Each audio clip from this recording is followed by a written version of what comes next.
শুরু করবো।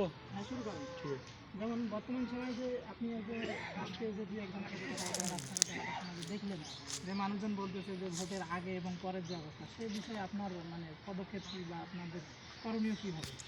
ধন্যবাদ আপনাকে। আসলে জামাত এদেশের জনগণের মধ্যে দীর্ঘদিন থেকে কাজ করে আসছে, আর পক্ষান্তরে জনগণও বাংলাদেশ হওয়ার পর বারবার ভোট দিয়েছে। যে সরকার বা যে এমপি এসেছে জনগণকে যে প্রতিশ্রুতি দিয়েছে, ভোটের আগে যে আত্মীয়তার সম্পর্ক করেছে, এলাকা ঘুরে দেখেছে, সব কিছু করবে এর ওয়াদা দিয়েছিল, কিন্তু তারা কিছুই বলে নাই। এটা আপনি শুনলেন, আমরাও শুনতেছি, জনগণ বলতেছে এবং ঘুরে বলতেছে। ভোট আসলে সবাই এরকম বলে। আর বাংলাদেশ জামাত ইসলামের কাজটা হচ্ছে জনগণকে নিয়ে। জামাত ইসলামের কাজ হলো জনগণের অধিকার জনগণের কাছে পৌঁছিয়ে দেওয়া। জামাতের কাজটাই হচ্ছে দুর্নীতিমুক্ত বাংলাদেশ গড়া। বিধবা ভাতা, বয়স্ক ভাতা, প্রেগনেন্সি ভাতা সহ যাবতীয় যারা পাবার কথা তারাই পাবে, বরঞ্চ আরও পরিমাণ বৃদ্ধি এবং সংখ্যা বৃদ্ধি করা হবে ইনশাআল্লাহ। আপনাদের মাধ্যমে সবার কাছে দোয়া চাই, প্রার্থনা করি আল্লাহর কাছে।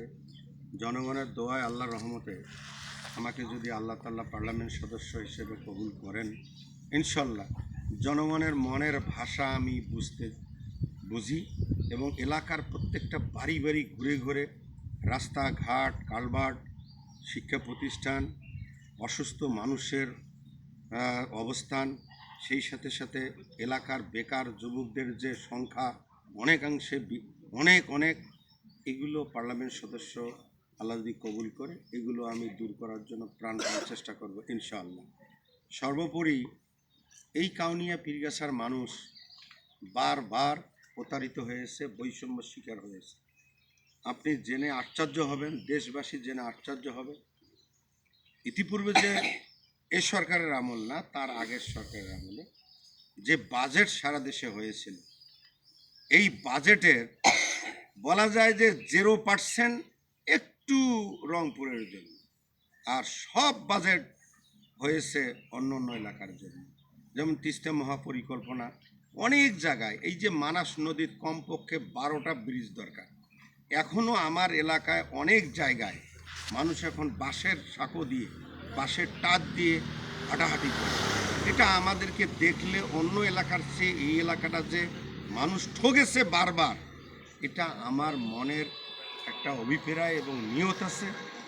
এই দুর্দশাকে থেকে উদ্ধারের জন্য আমি আমার কাজ চালিয়ে যাব ইনশাআল্লাহ। আপনাদের দোয়া চাই, জনগণের দোয়া চাই, দেশবাসীর দোয়া চাই।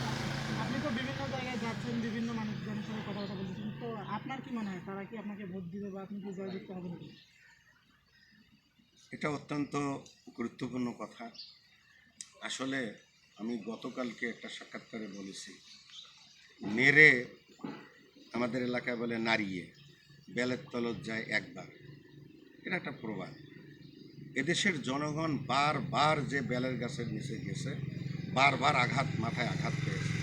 এই জন্য এবার জনগণের সিদ্ধান্ত, সবাইকে দেখেছি, এবার দাঁড়িপাল্লা পেতে সব মার্কা দেখা শেষ, দাঁড়িপাল্লার বাংলাদেশ।